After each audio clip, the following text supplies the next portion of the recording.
Copel here in New York.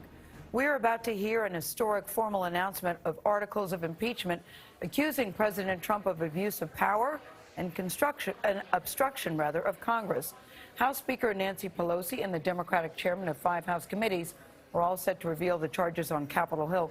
Now, this is only the 4th time in history that Congress is acting to potentially remove a president of the United States from office. Sources tell CBS News the 2 articles focus on an effort to pressure Ukraine's government to investigate Mr. Trump's political rival, former Vice President Joe Biden, and the 2016 election. The full House could vote on these articles of impeachment as soon as next week. Coming up fast, Nancy Cordes is on Capitol Hill for us. She's been covering the impeachment investigation from the very beginning. So, Nancy, good morning. We've got 2 articles, abuse of power and obstruction of Congress. We're used to hearing obstruction of justice. This is obstruction of Congress. Can you walk us through the 2 articles and tell us what they mean? Absolutely. Abuse of power, Democrats say, has to do with the president's attempts to use his office for personal gain contrary to the national interest. They say that when the president asked the president of Ukraine to investigate his campaign rival, Joe Biden, at the same time that Mr. Trump was withholding $400 million worth of military aid to Ukraine, that hurt U.S. national security, and it was meant to benefit Mr. Trump and his re-election effort, and solely Mr. Trump. Moving on from there, obstruction of Congress. That has to do with all the ways in which Democrats say this president tried to block the impeachment inquiry, refusing to allow top aides to testify, refusing to hand over documents despite all the subpoenas that were issued to the White House and the State Department and the Defense Department. Democrats believe these 2 articles of impeachment, which are a focus that is more narrow than some had initially wanted, makes this case easy to prove, easy to understand, easy to sell to the American people. So does that mean now that they've decided not to include any of the evidence from the Russia investigation? We all know that was a debate within the party. That was a fierce debate. There were some Democrats who felt that Robert Mueller in his report laid out all these instances of potential obstruction of justice when the president blocked the investigation from getting information that it wanted.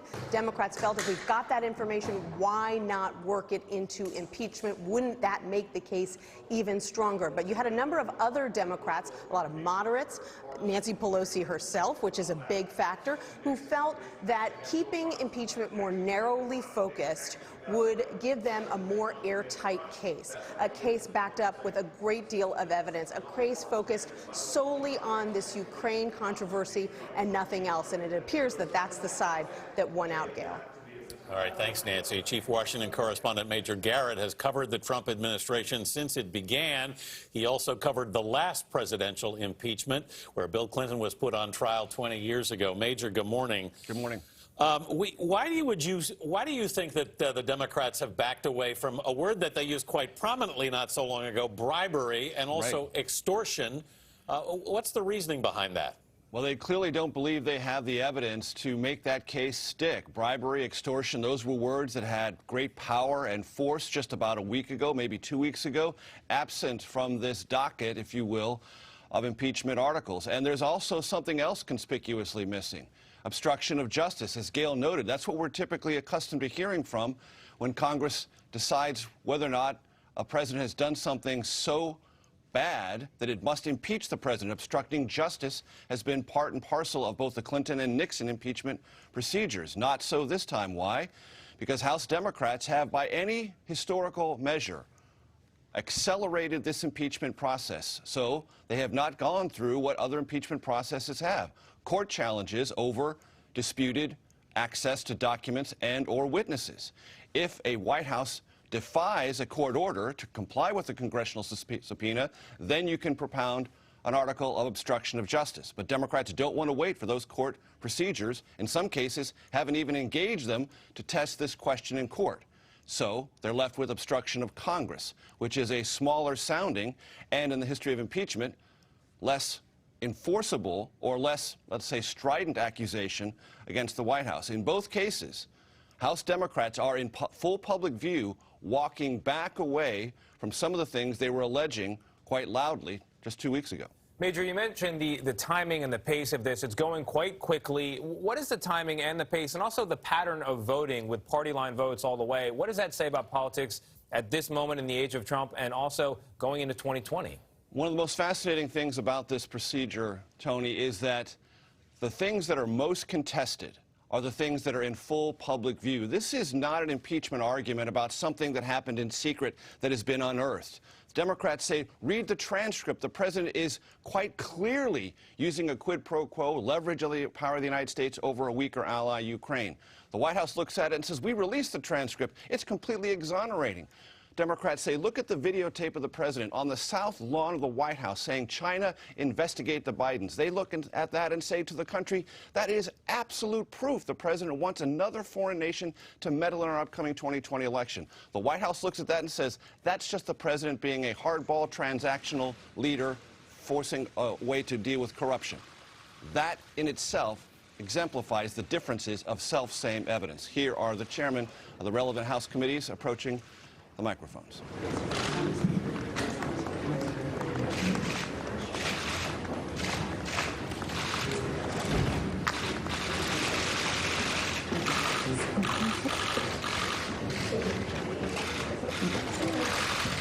Good morning, everyone. On this solemn day, I recall that the first order of business for members of Congress is the solemn act to take an oath to protect and defend the Constitution of the United States. There's great respect and gratitude that I thank the chairs of the committees, the 6 committees who have been working to help us honor our oath of office. I also want to thank the staff of those committees and the committee members for all of their work over this period of time to help us protect and defend.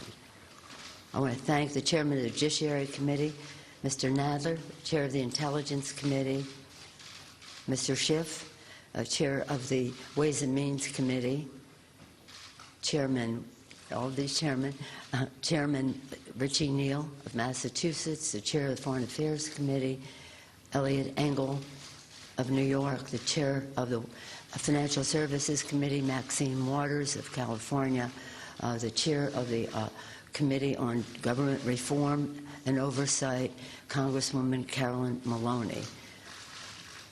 I also want to acknowledge the important work that was done by our dear and departed, may rest in peace, Elijah Cummings as chair of the Oversight Committee. Now pleased to yield to the distinguished chair of the Judiciary Committee, Mr. Nadler.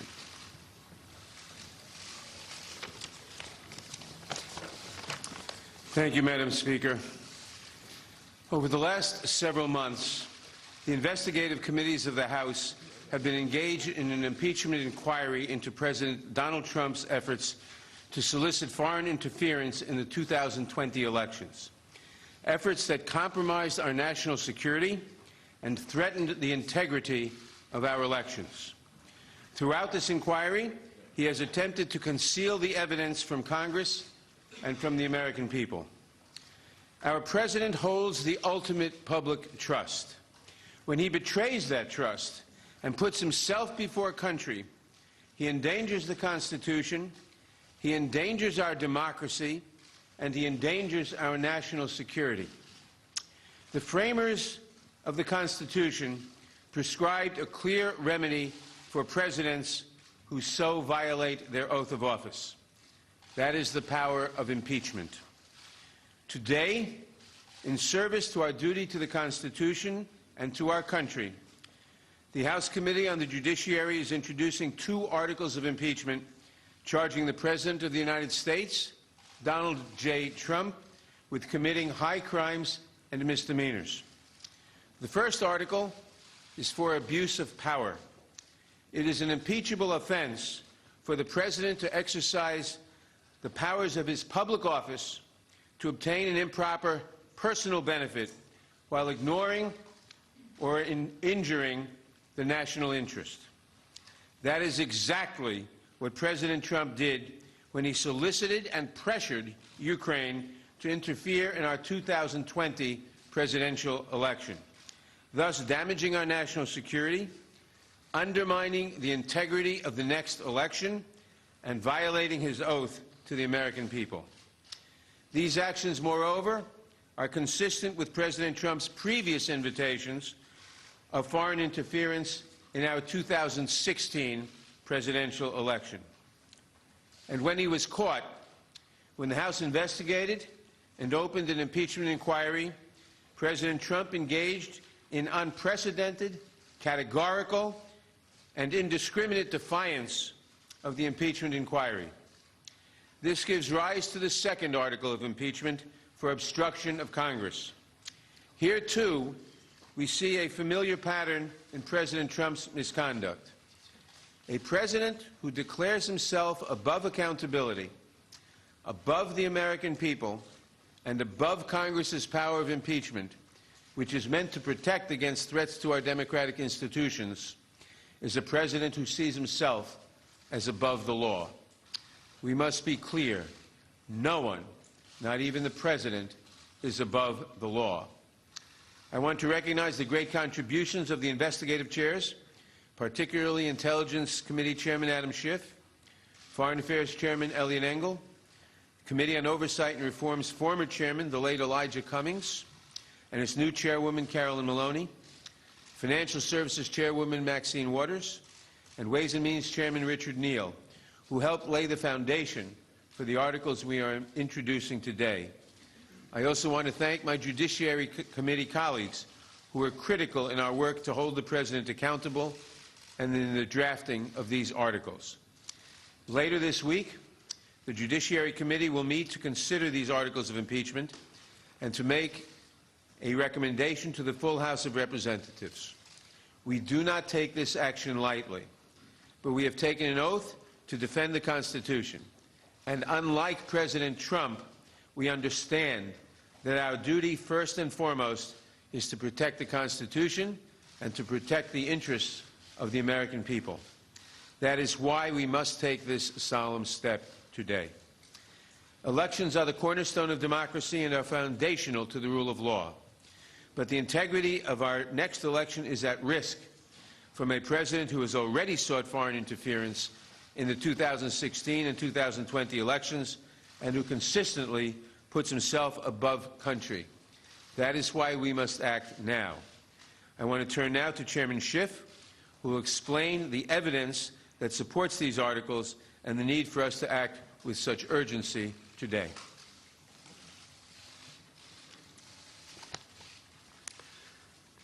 Thank you, Mr. Chairman. Thank you, Madam Speaker, and to my colleagues. Good morning. The framers of the Constitution recognized that someday a president might come to office who would abuse that office, betray the public trust, and undermine national security to secure foreign help in his re-election, and who would seek to abrogate the power of Congress to hold him accountable. They recognized this danger, and they prescribed a remedy, and that remedy is impeachment. It is an extraordinary remedy and one that I've been reluctant to recommend until the actions of President Trump gave Congress no alternative. We stand here today because the President's continuing abuse of his power has left us no choice. To do nothing would make ourselves complicit in the President's abuse of his high office, the public trust, and our national security. The President's misconduct is as simple and as terrible as this. President Trump solicited a foreign nation, Ukraine, to publicly announce investigations into his opponent and a baseless conspiracy theory promoted by Russia to help his re-election campaign. President Trump abused the power of his office by conditioning two official acts to get Ukraine to help his re-election: the release of hundreds of millions of dollars in military aid that nation desperately needed, and a White House meeting with an ally trying to fend off Russian aggression. In so doing, he undermined our national security and jeopardized the integrity of our next election. And he does so still. The evidence of the President's misconduct is overwhelming and uncontested. And how could it not be when the President's own words on July 25th, I would like you to do us a favor, though. Lay so bare his intentions, his willingness to sacrifice the national security for his own personal interests. And when the president got caught, he committed his second impeachable act, obstruction of Congress of the very ability to make sure that no one is above the law, not even the President of the United States. The evidence is every bit as strong that President Trump has obstructed Congress fully, without precedent, and without basis in law.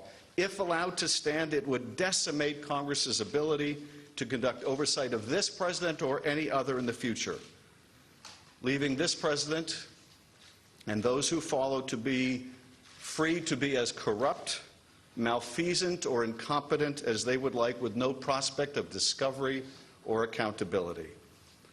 Now, some would argue, why don't you just wait? Why don't you just wait until you get these witnesses the White House refuses to produce? Why don't you just wait until you get the documents the White House refuses to turn over? And people should understand what that argument really means.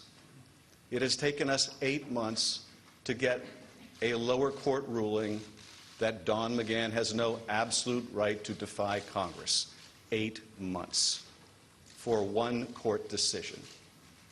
If it takes us another 8 months to get a second court or maybe a Supreme Court decision, people need to understand that is not the end of the process. It comes back to us and we ask questions because he no longer has absolute immunity, and then he claims something else, that his answers are privileged and we have to go back to court for another 8 or 16 months. The argument, why don't you just wait, amounts to this. Why don't you just let him cheat in one more election? Why not let him cheat just one more time? Why not let him have foreign help just one more time? That is what that argument amounts to. The president's misconduct goes to the heart of whether we can conduct a free and fair election in 2020.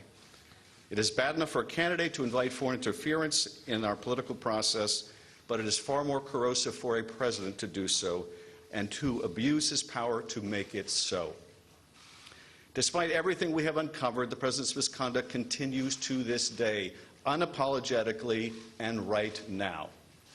As we saw when he stood on the White House lawn and he was asked, what did you want in that July 25th call?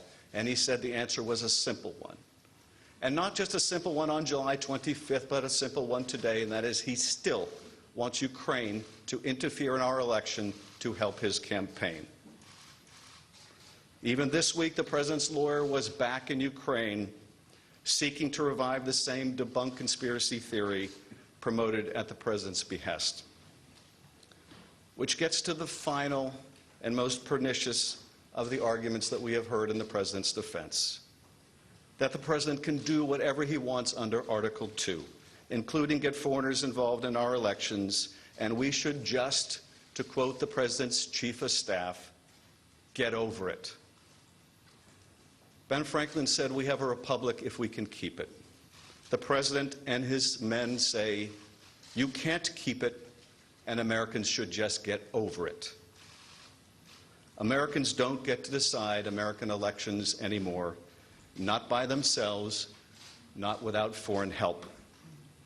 For the members of Congress, this is not a question of fact because the facts are not seriously contested. It is rather a question of duty. The president's oath of office appears to mean very little to him, but the articles put forward today will give us a chance to show that we will defend the Constitution and that our oath means something to us.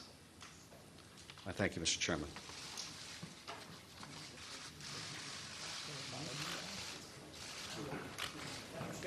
Madam Speaker.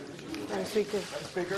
Why not Madam include Speaker. Mueller report? That's obstruction of justice. Why not include that?